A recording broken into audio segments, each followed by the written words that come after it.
Ние сакаме да направиме на инфраструктура каде што во 10 до 12 градови, општини поголеми ќе ги имаме овие центри и таму ќе се лечат 95 до 99% од граѓаните. Луѓето што доаѓаат од Струга, Битола и подалечите места низ Македонија, па тие попат изумрат.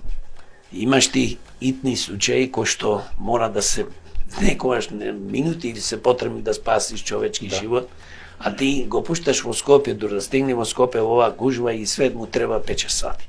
Дури да го примат ќе пола ден повеќе и нема да го примат ќе ти умри на врат. Се изгради таа инфраструктура, минимум 10 до 12 современи клинички центри, каде што 95 до 99 ќе се решаваат тие проблеми.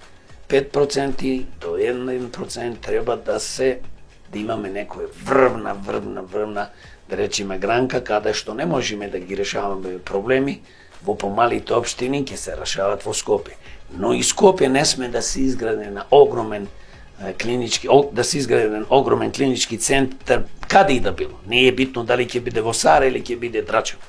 Значи не може, затоа што Скопје сепак е поголем град, преку 500.000 жители, треба во Скопје да се изградат 3 до 4, пример зборувам, на различни локации, помали современи клинички центри.